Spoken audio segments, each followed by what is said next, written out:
పార్లమెంట్లో నారీ శక్తి వందనం బిల్లును ప్రధానమంత్రి నరేంద్ర మోడీ 16వ తేదీన బిల్లును ప్రవేశపెట్టడం జరుగుతుందని భారతీయ జనతా పార్టీ కాకినాడ జిల్లా మహిళా మోర్చా అధ్యక్షురాలు తులసి సాయి అపర్ణ, టీడీపీ పార్టీ మాజీ మేయర్ సుంకర పావని పేర్కొన్నారు. ఆదివారం కాకినాడ బీజేపీ కార్యాలయంలో జరిగిన విలేకరుల సమావేశంలో వారు మాట్లాడారు. ఎన్నో ఏళ్లుగా ఈ బిల్లు కోసం మహిళలు ఎదురు చూస్తున్నారన్నారు. నారీ శక్తి వందన అధినియం బిల్లును పార్లమెంటులో ప్రవేశపెట్టడం అభినందనీయమని పేర్కొన్నారు. లోక్సభ, శాసనసభల్లో మహిళలకు 33% రిజర్వేషన్లు కల్పించేందుకు బిల్లును ఆమోదించడం జరుగుతుందన్నారు. చారిత్రాత్మక మహిళా రిజర్వేషన్ బిల్లు పార్లమెంట్ ఆమోదం పొందడం జరిగిందన్నారు. లోక్సభ, రాష్ట్రాల అసెంబ్లీ స్థానాల్లో మహిళలకు 33% రిజర్వేషన్లు కల్పించడం జరుగుతుందన్నారు. రాష్ట్రపతి ఆమోదముద్ర పడగానే మహిళా రిజర్వేషన్ బిల్లు చట్టం రూపం దాలుస్తుందని వారు తెలియజేశారు. ఈ సమావేశంలో బీజేపీ జిల్లా కార్యదర్శి సత్యకుమారి, మహిళా మోర్చా జిల్లా ప్రధాన కార్యదర్శి దొంతంశెట్టి శైలజ, బాలాజీ సుగుణ శంకర్ సింగ్, బంగారు దుర్గా భవాని, గోడి సత్యవతి, జీజీహెచ్ డైరెక్టర్ విశ్వనాథపల్లి ఉమామహేశ్వరి, దొడ్డి శ్రీదుర్గా, పక్కిమణి బాల, జేఎస్ కుమారి, బి వాణిశ్రీ, బంగారు గాయత్రి, చొల్లంగి వెంకటరమణ తదితరులు పాల్గొన్నారు. ఏదైతే ఈరోజు మహిళా మోర్చా మహిళా విభాగం నుండి మహిళా ప్రెసిడెంట్ ఉన్నటువంటి అపర్ణ గారి ఆధ్వర్యంలో వివిధ హోదాల్లో ఉన్నటువంటి నా తోటి సోదరిమణులందరూ కూడా ఈ ప్రెస్ కాన్ఫరెన్స్ లో పాల్గొనడం చాలా సంతోషం. అదేవిధంగా ఈ కార్యక్రమానికి విచ్చేసినటువంటి మీడియా మిత్రులందరికీ కూడా పేరు పేరున నా హృదయపూర్వక నమస్కారాలు తెలియజేసుకుంటా ఉన్నాను.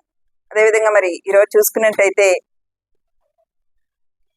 మహిళలకి 33% చట్టసభల్లో రిజర్వేషన్ కల్పించాలని చెప్పి ఏదైతే బిల్లుని ప్రవేశపెట్టారో ఆ బిల్లుని ఆమోదించడం ద్వారా నరేంద్ర మోదీజీ, మన ప్రధానమంత్రి అయినటువంటి నరేంద్ర మోదీజీ ఈ చారిత్రాత్మక నిర్ణయం తీసుకోవడం ద్వారా ఆయన మహిళా పక్షపాతి, ఉమెన్ ఎంపవర్మెంట్ ని ఎంకరేజ్ చేస్తారు అన్నదానికి ఇదొక నిదర్శనంగా మన అందరం కూడా చెప్పుకోవాలి. దీని ద్వారా ఎంతో మంది మహిళలకి చట్టసభల్లో ఉండేటువంటి మంచి రాష్ట్ర ప్రగతికి తీసుకునే నిర్ణయాల్లో భాగస్వామ్యం కల్పించడం అన్నది చాలా సంతోషం.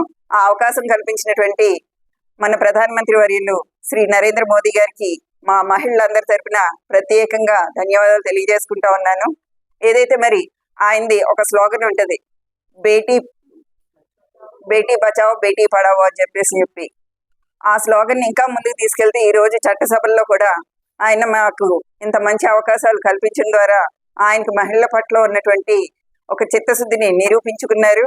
దానికి గాను ఈ రోజు ఆంధ్ర రాష్ట్రంలో ఉన్నటువంటి మహిళలందరూ కూడా చాలా సంతోషిస్తున్నారు.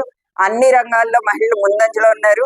అదే విధంగా పొలిటికల్ గా కూడా ఇంకా ముందుకు రావాలని చెప్పి ప్రతి ఒక్కరిని కోరుకుంటూ నాకు ఈ అవకాశం ఇచ్చినందుకు ధన్యవాదాలు తెలియజేసుకుంటూ సెలవు తీసుకుంటాను. జై ఆంధ్రప్రదేశ్, జై హింద్.